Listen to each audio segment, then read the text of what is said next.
أعوذ بالله من الشيطان الرجيم بسم الله الرحمن الرحيم الحمد للہ الصلاة والسلام علی رسول اللہ۔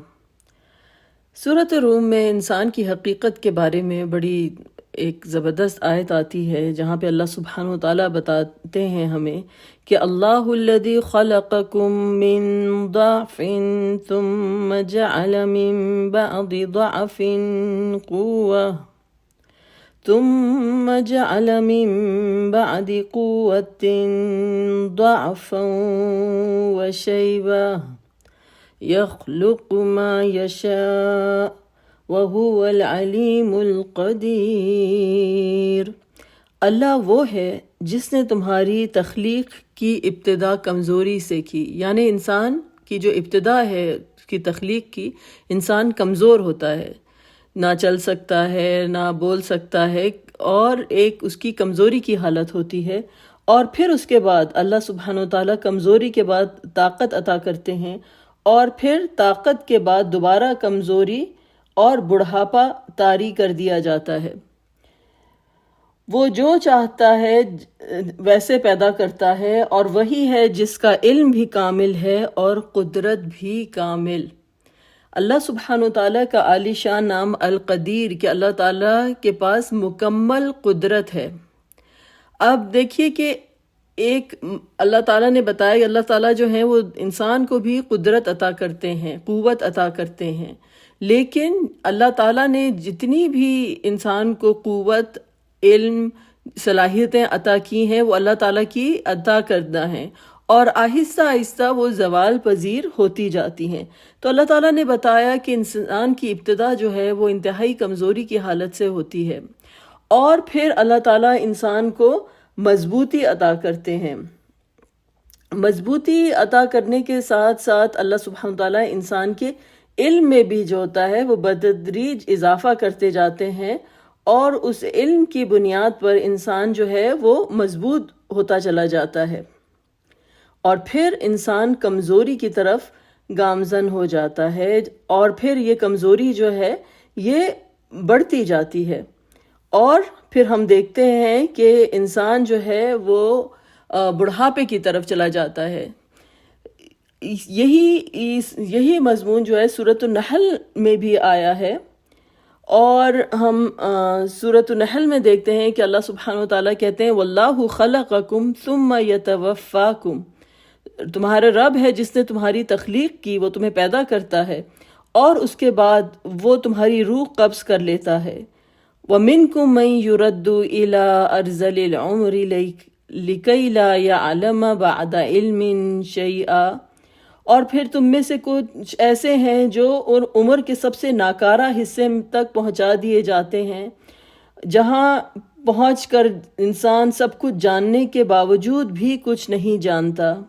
ان اللہ علیم قدیر، اور یہاں پر بھی دونوں اللہ سبحانہ تعالیٰ کے عالی شان نام کہ اللہ تعالیٰ علیم ہے، اس کا علم کامل ہے، اور القدیر کہ اللہ تعالیٰ کی جو قدرت ہے وہ بھی کامل ہے۔ اب آپ اس دیکھیے کہ اللہ سبحانہ تعالیٰ نے انسان کو دونوں چیزیں عطا کی، علم بھی عطا کیے اور قوت بھی عطا کی،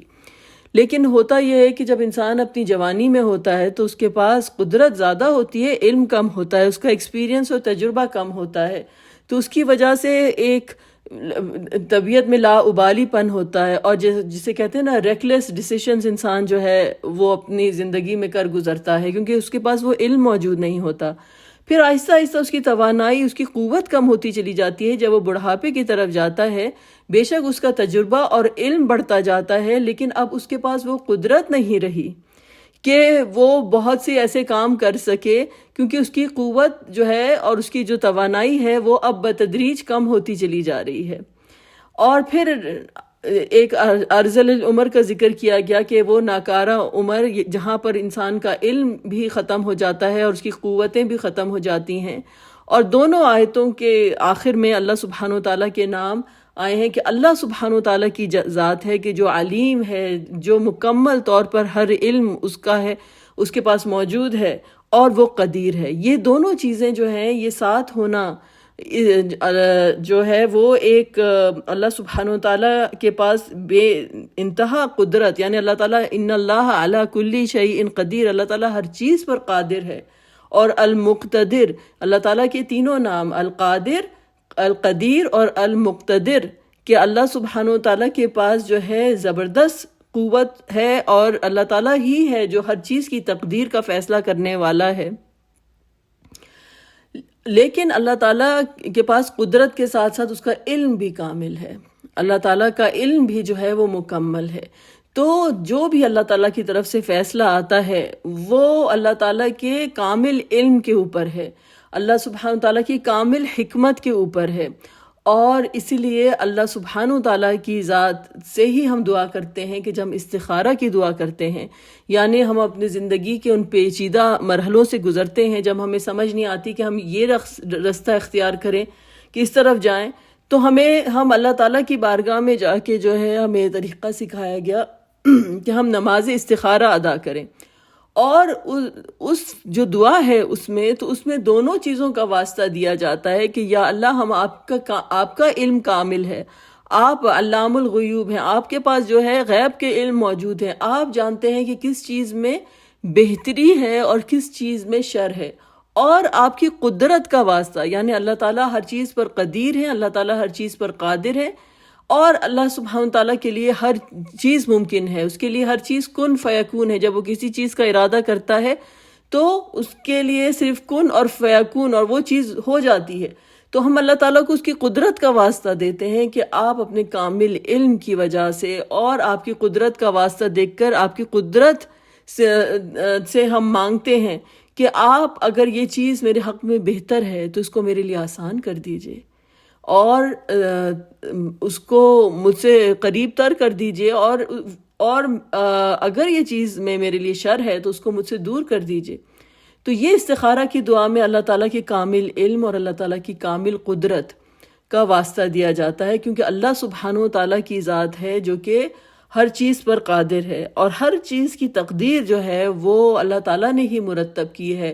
پوری کائنات کی تقدیر، کس چیز کو کس وقت تک زندہ رہنا ہے، کس طرح سے کام کرنا ہے، یہ اللہ تعالیٰ کی طرف سے مرتب کیا ہوا عالی شان نظام ہے، اور اللہ تعالیٰ انسان کو دعوت دیتے ہیں کہ انسان اللہ تعالیٰ کے اس کائنات پر جو ہے نظر ڈالے اور دیکھے کہ اللہ سبحانہ تعالیٰ کی جو کامل قدرت ہے، کس طرح اس نے ہر چیز کی تقدیر جو ہے اپنے کامل علم کے حساب سے جو ہے مرتب کی ہے۔ لیکن اللہ سبحانہ تعالیٰ نے یہ تمام اسباب بنائے ہیں، اور اللہ تعالیٰ چاہیں تو ان اسباب کے بغیر جو اللہ تعالیٰ نے نظام بنایا ہے اس کے بغیر بھی اللہ تعالیٰ حکم دے سکتا ہے۔ اللہ تعالیٰ نے ایک ہمارے سامنے ایسے معجزانہ چیزیں بھی کر کے دکھائی ہیں کہ جیسے عیسیٰ علیہ السلام کی پیدائش ہے، کہ بچہ جو ہوتا ہے ماں باپ دونوں کی وجہ سے جو ہے وہ پیدا ہوتا ہے، لیکن حضرت عیسیٰ علیہ السلام کی جو پیدائش ہے وہ بغیر باپ کی ہوئی ہے، جس طرح سے آدم علیہ السلام پیدا کیے گئے تھے بغیر ماں اور بغیر باپ کے۔ تو اصل میں اللہ سبحانہ تعالیٰ ہمیں یہ سکھانا چاہتے ہیں کہ تم یہ پوری کی پوری کائنات دیکھو، مگر اس کو خدا نہ بناؤ، اس کو یہ نہ سمجھو کہ تمام ٹیکنالوجی اور تمام یہ علم جو ہے یہ تم کو کچھ ایسی ناقابل تسخیر قوت بنا دے گا۔ اصل قوت جو ہے لا حول ولا قوت الا باللہ، اصل قوت اصل طاقت جو ہے وہ اللہ تعالیٰ کے ساتھ ہے، کیونکہ اسی کی ذات جو ہے وہ کاملاً طور پر جو ہے ہر چیز پر مقتدر ہے۔ تو یہ اللہ سبحانہ تعالیٰ کے عالی شان نام ہیں، القادر، القدیر اور المقتدر۔ وآخر دعوانا ان الحمد للہ رب العالمین۔